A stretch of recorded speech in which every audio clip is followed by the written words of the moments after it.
let's come over to the Instruments tab within the browser here, and we'll expand out the Fender folder. And so generally speaking, I don't use most of the instruments that come with Studio Pro. In fact, some of these are actually hidden. If I come up to the top and click on the wrench icon here, we can see that I've hidden the CV instrument. I don't have any external hardware, so that's not going to do me that much good. And then we have the Mojito, which I generally don't use, and so that's been hidden as well. But we'll go ahead and click on the wrench icon just to come back to the normal view. However, Impact and Sample One, I absolutely love these devices. And so I thought that in this quick tip tutorial, we take a look at setting up a situation where we have a particular instrument that we love to use, but maybe the included effects that it has are not exactly what we're looking for. And we want to set up a chain and an entire track preset that we can just quickly grab and pull into a new song. And then we've got our Sample One, or insert your device here, even if it's third party, along with the effects that you generally like to use with it, can be set up and good to go for you right off the top. So let's go ahead and start by just left click hold and dragging a Sample One into our arrange view. And something I want to quickly mention is that I've noticed that when we bring in a Sample One, by default the filter is going to be turned on and the soft clip is going to be on as well.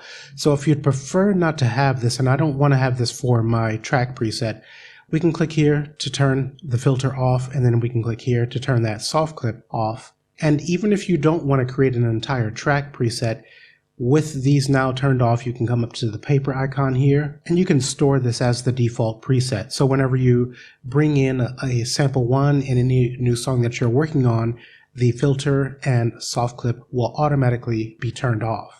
Okay, and so let's go ahead and start adding the other inserts that I'd like to add for this track. I'm going to actually close out the browser, and we will pull our Sample One over to the right. Let's open up the inspector, and I'm just going to use the channel section here. Let's click on the plus. Now the first device I'd like to add is a shade. Let's go ahead and press enter. And I'm going to choose a preset because the track preset will actually remember the presets within the individual devices as well. We'll come to utility, and I'm going to select the 7 bands EQ. Let's again come to the plus, and I'm going to add a dual delay. Well, we'll just look for this by UVI, dual delay X, that's highlighted. I'll press enter. Now we've got a delay in our chain. Let's again click on the plus. I'm going to do the new Mustang native. Now we've got a whole ton of pedals that we could choose from here because, yeah, well, maybe traditionally we use these with guitars, but why not experiment with them when we are working with samples? Let's close this out, come to the plus, and let's add a TDR Molotoc. Let's press enter. Now we've got some compression. I love this compressor.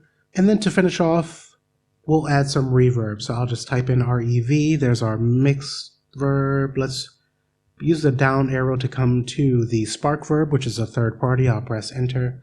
Okay, so now we finish out our chain with a reverb device. Now, at any point, these can be reordered. So if you'd like to change, you could just left click and hold and drag on the header.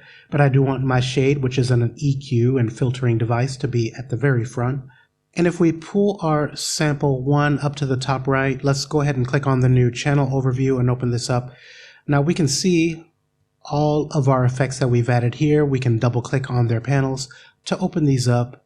We can also left click and hold and drag on the tabs up above to reorder here as well. Here's our spark verb. I can also click on this button to open its device window. But before we save this as a track preset, the last thing I'd like to do is to turn all of these devices off. Because while I may or may not want to make use of them, I don't want them to be active as soon as I drag them into my new song, because that's going to potentially take up CPU. So let's come to the top of the inserts header and click on that global power button for this particular channel. Now we can see all of the devices have been deactivated. Let's come up to our track header, and I'm going to right click. And then we can come down towards the center. We have store track preset. I'll go ahead and click once on that. I'm just going to call this sampling preset. Let's click on OK. And then now I'm going to press Control and N to bring up the new songs dialog. We're going to create an entirely new session. We'll click on OK. And then now within our Instruments tab, we can see that we have track presets. Let's click on the disclosure arrow. Now we can see the sampling preset that we named. Let's left click hold and drag that in. We'll Shift and E to zoom in vertically. Let's close out the browser. Open up our inspector by clicking on the eye in the bottom left corner. Let's close out that center panel and pull this one up. Now we can see all of our inserts, they're powered off just as we powered off before we saved this track preset. If I click once on the shade, then we can see its window opens up and it is set to that preset that I selected, the 7 bands EQ. Now we can see the other plugins in our chain up at the top, so if we can just click on the tabs to navigate directly to those.